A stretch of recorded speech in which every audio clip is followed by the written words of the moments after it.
matin être remplacé par M. Trump. Mais j'entends pas de compromis dans ce que vous dites, là. J'essaie juste de voir, vous dites, il y a beaucoup de choses qui pourraient être sous le titre des compromis. Ben, J'en vois pas, là. Quels seraient les compromis dans l'aéronautique? Je reviens à ce que je disais tantôt, puis c'est ce qui s'applique à tous les secteurs, c'est de dire, je pense que dans le cas du Québec, M. Trump voudrait s'assurer à long terme qu'on continue d'envoyer des produits aux États-Unis. Nous, ça fait notre affaire, autant que ça soit payant, puis qu'on fasse des profits dessus. Donc, que ça soit en aéronautique, que ça soit en forêt, que ça soit en aluminium. Je comprends que les États-Unis ne peuvent pas se passer du Québec.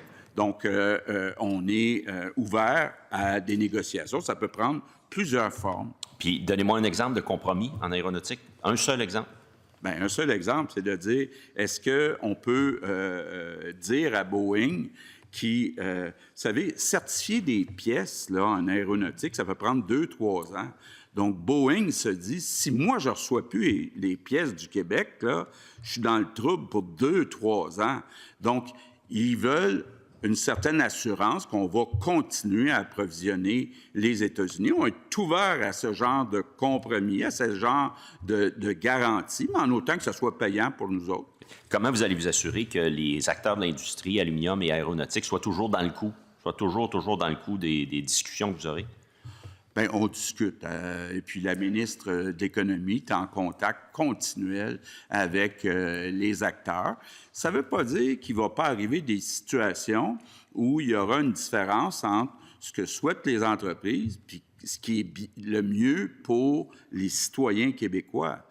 Donc, ce qui est important pour nous, c'est de protéger les emplois au Québec. On n'est pas là pour protéger les profits des entreprises. On est là pour protéger les emplois payants au Québec. Forêt, c'est la même chose, c'est l'approvisionnement à long terme, le compromis?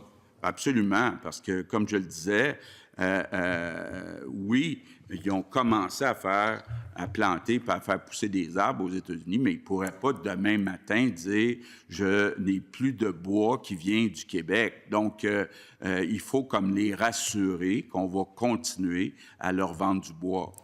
Vous avez dit le 6 novembre, il y a presque 6 mois, le 6 novembre dernier, je vous cite, « Je vais prochainement nommer un émissaire spécial de haut niveau, donc quelqu'un de très connaissant d'expérience. » Où en êtes-vous quant à cette nomination-là?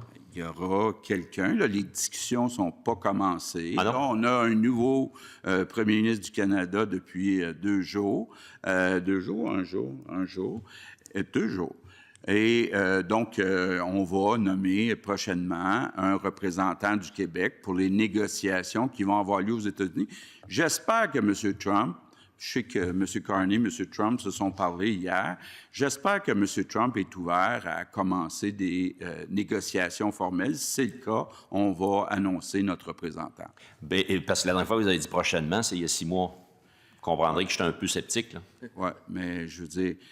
On jase.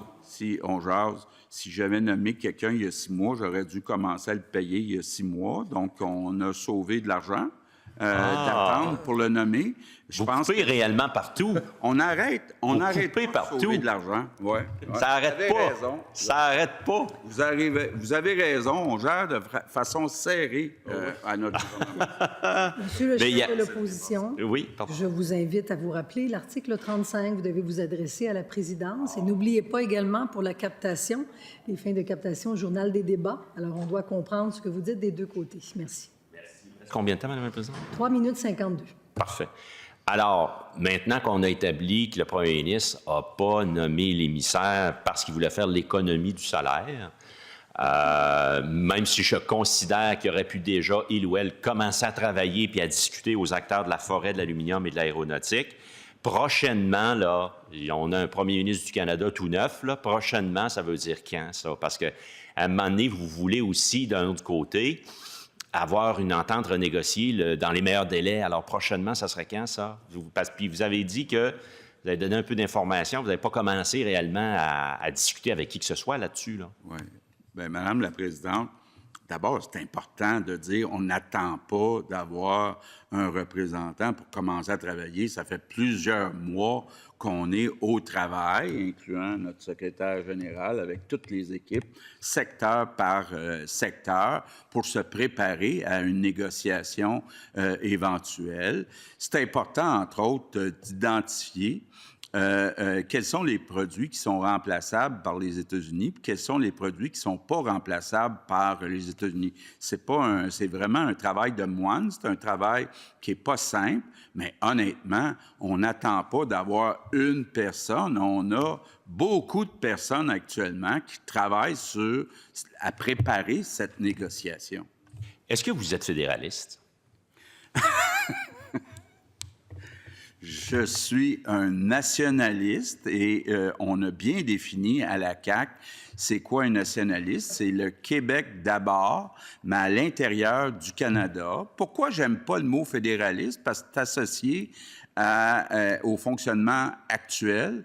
Et nous, ce qu'on souhaiterait, c'est plus de pouvoir pour le Québec, plus d'autonomie pour le Québec. Donc, pour ne pas vous mettre des mots dans la bouche, mais pour bien comprendre ce que vous dites, donc vous n'aimez pas le mot fédéraliste, alors jamais vous déclareriez être un fédéraliste. Bien, je trouve que le mot fédéraliste est associé à la situation actuelle.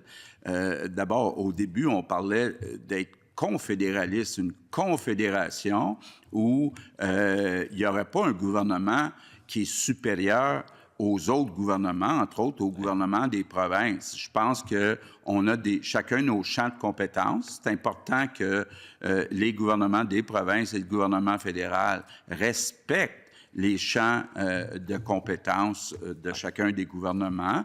Donc, moi, je dis donc la nation québécoise d'abord, mais contrairement à Québec solidaire et surtout au Parti québécois qui veulent faire un référendum sur la souveraineté, nous, on pense que c'est plus efficace de faire avancer la nation québécoise à l'intérieur du Canada plutôt que d'attendre un référendum gagnant avant de faire avancer. S'il y avait un référendum après-midi, est-ce que vous voteriez oui?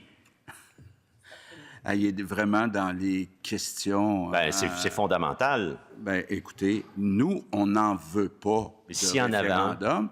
Je pense que ça serait la pire affaire pour diviser les Québécois. C'est pas le temps de diviser les Québécois, c'est le temps de rassembler les Québécois, de travailler ensemble, même, je dirais, de rassembler les Canadiens. Et si M. Trump a fait quelque chose de bon, c'est qu'il a réussi à rassembler les Canadiens. Et puis, je ne parle pas seulement au hockey, je parle de... Merci, M. le Premier ministre.